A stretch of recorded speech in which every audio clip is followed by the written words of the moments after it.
Welcome to the OA Amazing Recovery Passport to Unity podcast series. Thank you for joining us. My name is Ginny, and I'm your moderator today. I will open with the Serenity Prayer. God, grant me the serenity to accept the things I cannot change, the courage to change the things I can, and the wisdom to know the difference. Tradition 1 reminds us our common welfare should come first. Personal recovery depends upon OA unity. This podcast is part of a series of podcasts taken from the WSBC 2017 Forum, OA Amazing Recovery, Passport to Unity.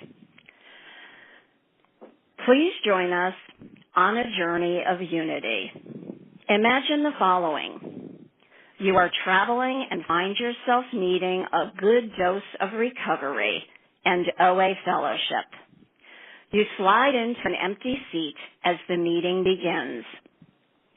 Right away, you notice something different. Your favorite reading isn't included at all. The leader is speaking very quickly, which isn't helping your serenity.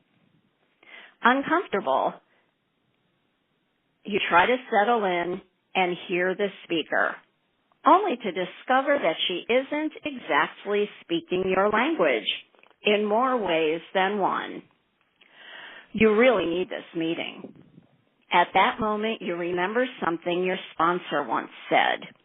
Identify, don't compare. You decide to stay and listen, setting aside any differences between yourself and the speaker to look for common ground and unity. This podcast is your passport to unity. Today you will have an opportunity to hear two different stories of diversity. As you listen to these members sharing, see if you can answer the questions they ask. Would you get a stamp on your Unity passport? OA offers literature about unity which includes a common solution, diversity, and recovery. To stay in harmony with traditions 6 and 10, we ask the speakers mention only OA-approved literature. Those speaking are being recorded. It is considered implied consent to have your voice and your share recorded and posted on the OA website podcast page, as well as other podcast feeds. To preserve anonymity, speakers will use only their first name or a fictitious name. Today's speakers will address topics around unity. They will present a different perspective of recovery, and each speaker will provide 1 or 2 questions along with their topic that could be used as a writing exercise for discussion or meditation. Hello, everyone. My name is CJ, and I would like to introduce Maddie, who will be qualifying and then sharing on the unity topic of being a compulsive exerciser. Maddie will also give a couple of questions for discussion or future consideration at the end. Welcome, Maddie. So glad you could be with us. Thank you, CJ. Hi, everybody. My name is Maddie, and I'm a compulsive eater. I live in Auckland, New Zealand, and my unity story is about how I used exercise to control my weight. I've been coming to OA now for more than 27 continuous years. And up to today, I have more than 25 years of current abstinence I'm really grateful for. I'll start at before I came into OA. So I'm the youngest in my family, and all my siblings were good at sports. Most of my brothers played representative league, and my sisters are competitive netball players. Saturdays were spent going from one sports field to the next. My sport was hockey. I was pretty good at it. I was an Auckland representative and went on to be a regional rep. I was insanely driven to win when my dad came to watch. There was something incomparably fulfilling having my dad cheer me on from the sidelines, gaining his approval. I later learned in recovery that approval seeking from me is as ingrained as is my compulsion to eat compulsively. I grew up in a very tight community, big family, lots of family involvement. The neighbours were like an extended family. We were never short of companions and other kids to play with, and everyone knew everyone. And that had its pluses and minuses. I recall around the age of 12 overhearing some really harsh critical conversations, some mean judgments made about what people looked like, how skinny or how fat they looked. I also picked up on the comments being made at social gatherings which involved eating, the comments around things like how much food was on someone's plate, or are you going to eat all of that? Or, just, wow, you must be hungry. Those kinds of comments, I took them on board and, I internalized them. I turned them toward myself. I thought, if they're saying that about them, then what are they saying about me? And I became very agitated when any references were made about my food or my appearance, whether it was a criticism or a compliment. I was very uncomfortable talking about either of those topics, food or appearance. Then, still 12, the day came when my brother, who was 10 years older, and by the way, who's super thin, pointed out that my legs were bigger than his. I was just devastated. I imploded on the inside and I hit the panic button. I had this internal dialogue going on in my head like, oh no, he thinks I'm fat. I have to stop this weight gain. It's totally unacceptable to be labelled as a big person, fat or anything else. I couldn't stand being ridiculed. I was determined not to give them a reason to criticise me or talk about me behind my back. And it was in that moment that I decided to launch myself into exercising. Mostly I did this in secret, in my room, behind closed doors. I used an exercise program that I found in my brother's room called the Canter Plan. I'd do sit-ups, press-ups, I'd run on the spot. I had graphs and charts. I'd do the pinch test on myself. If I could pinch anything, or if anything on my body wiggled, then in my mind I was carrying excess. So I'd have to increase my exercise. And of course that was every time because it wasn't even fat. It was just skin I could pinch. I was so deluded about my body image. I recall watching Florence Griffith-Joyner on the starting block at the Seoul Olympics. And I saw a couple of dimples on the back of her thigh. And I remember feeling disappointed that she had fatty legs. It still amazes me that I was so blinded by body obsession that I failed to celebrate the true champion that she was. High energy foods and diet foods became another of my obsessions. My nutritional education mostly came to me through television and supermarket advertising posters. I recall a television advertisement which showed sports players winning their games. And apparently they won because they drank Milo, which is basically drinking chocolate. This made me think that it was a good idea to eat Milo out of the tin with a spoon. More is best. I also used to be able to buy bars of chocolate called Energy. They were actually called energy chocolate. And of course, in my mind, I thought this food was going to give me more energy, so I'd be able to run and exercise faster, last longer and go further. So I ate it like the drug that it had become. So it was unknown to me, when I eat sugar, it causes me to crave more sugar. And so my hunger was never satisfied. Neither was I satisfied with my looks or my body shape. And this is the true insanity that while I ate drinking chocolate out of the tin, I also used to count calories of other foods. And I calculated that if I eat this, then I have to exercise that amount to get rid of it. So I was very driven by fear to keep me purging by exercising. And if exercise kept me hungry and fearful. So this was the vicious cycle that I maintained throughout my teens and my early 20s. By the time I came into OA, I was eating more than I could get rid of, and I was suicidal. Life was not worth living. I agreed with another who said I came for the vanity and stayed for the sanity.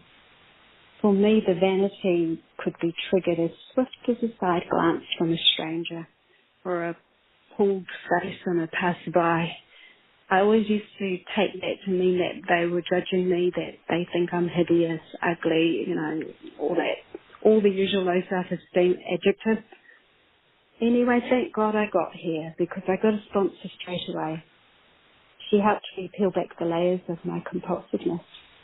By sitting with and listening and sharing with her, I could see how I had overdeveloped my senses of feeling less than. I also saw how I placed unattainable conditions on myself, that I could not be lovable unless I were lean and trim and without any loose skin. I had to learn to eat meals for health and sustenance. I learned this by reaching out and connecting with others, asking others what they did, and finding a food plan that worked for me. I had to learn what the other tools were and how to fit them into my life. I went to meetings, I did service, I used the phone, I still do all these things. I did a lot of writing, I read OA literature and practiced anonymity beyond not just simply gossiping. I practice anonymity by not abandoning myself when someone looks at me strangely. So not placing myself above or below another person in my day-to-day exchanges, and reminding myself that we are all equal. So the tool of anonymity has made a huge difference to how I see myself and others. I don't gossip about other people because I also remember how I got sick by overhearing other people criticizing others. And I maintain using my tools because they work. Everything gets better when I work my program. So 2.5 years ago, I was hit by a car. The nerves of my leg were damaged, and it's been quite the journey to rehab and to learn to walk again. And still under the instruction of my physiotherapist, I spend a lot of time sitting down now. I have a lot less energy, and I manage doing only half the things I used to get done in a day. The energy levels that I currently have are only enough to work part-time. I work part-time only, so I've had to develop an action plan which fits my rehab program, which fits the me that I am today. So I now exercise every other day, and this is slowly increasing the strength that I need.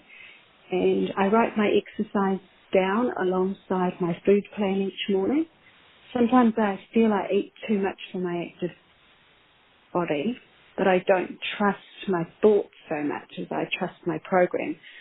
So I trust my use of the tools, and I trust my higher power is guiding me through this. And so that's why it's important for me to write these things down, because my head can say, oh no, you haven't done enough today, and all the food is going to stay on me.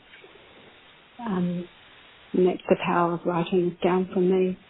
Exercise is just one of 9 tools of recovery that I have. So I have had to step up all the other tools so I don't feel consumed with fear of putting on weight. I increased the number of sponsees that I have, and they keep my mind off me. I do more service, and I connect to a lot more people in recovery than I've ever done before.